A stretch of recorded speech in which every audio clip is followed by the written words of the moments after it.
I'm very much a disciplined person, very confident, very willing to work in a team environment. I'm even a bit aggressive.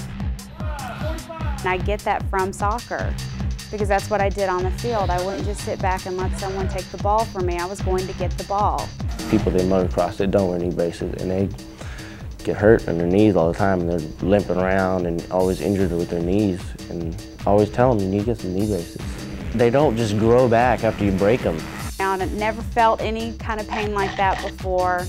It was alarming and confusing because you're not sure exactly what you did. You knew something happened because you heard it and you felt it, and it was an immediate rush of pain to your knee. I think coming up to a jump next to somebody that's less than 2 feet or a couple of inches from me just gets my adrenaline going, because usually it's from jump to corner. When you're approaching the jump, it's all about timing and speed. And I just love the rush.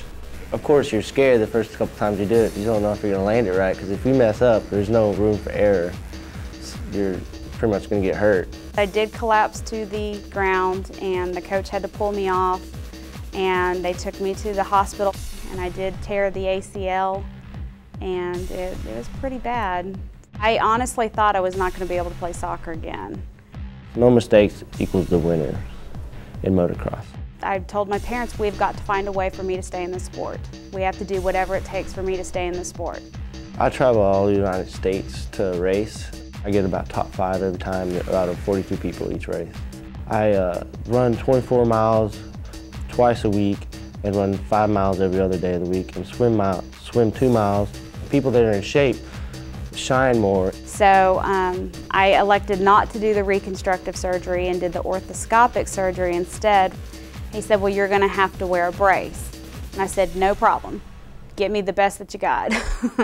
I need something on my leg to play, but I'm going to be on that field sooner than later.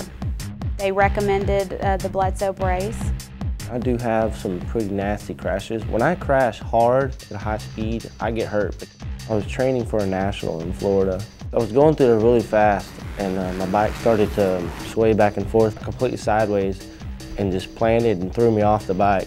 So in midair, I'm looking like a cannonball. I hit the back side of one of those whoops with my shoulder and my wrist tucked in like this.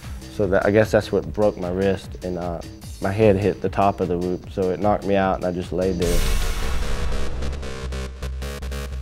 It feels like it's just part of my leg. I don't even realize it's there. It's just like my shin guards or putting on my cleats. The only thing that happened to my legs was that I had bruises around the perimeters where the metal is. My knee was trying to twist, and the knee brace saved it from twisting and injuring my leg. No knee injury at all. I haven't had a knee injury since I've been wearing Bledsoe knee braces. They stood up to everything, all my crashes I've had.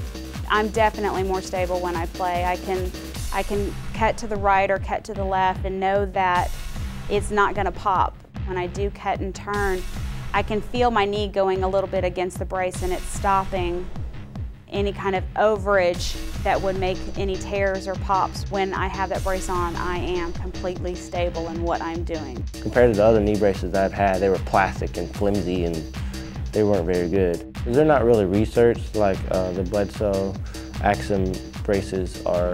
I had the chance to get the newer version, the Axiom, and I've been playing with that. I noticed how much lighter it was than my other brace, and I jokingly tell people that it's as light as my car keys. It almost feels like you're not wearing anything at all.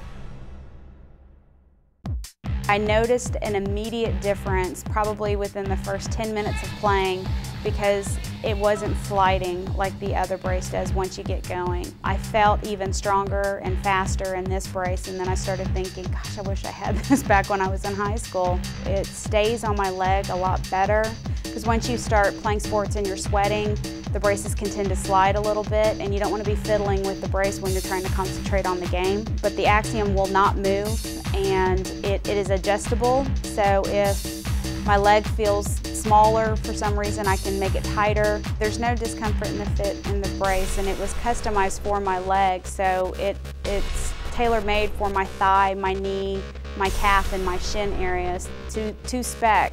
I don't play with the old brace anymore at all. I play with the Axiom. I hit the ground, the bike hit, and then I flew off the front of the bike. I was laying sideways and the bike came over and hit me right on the side of my leg with this knee brace was on. And the bike landed on me, which landed on my knees and actually ripped my left boot off, buckled and everything. Probably if I didn't wear knee braces, I'd probably have some crushed knees. They're probably in many pieces. It would have probably broken my femur and my lower leg and just crushed my kneecap and everything in there. This knee brace saved my knee probably from major injuries. Still have not had any surgery, no reconstructive, because I can do just about anything. But I definitely wouldn't do any strenuous activities sports-wise without the brace, because I just have that in the back of my head. If I don't have that on, it could happen again. The main comments that I get from people now is, you don't play like you wear a brace. And I said, well, I can't play unless I wear the brace. I will never ever get on my bike. I would never throw a leg over my motorcycle without knee braces on, ever.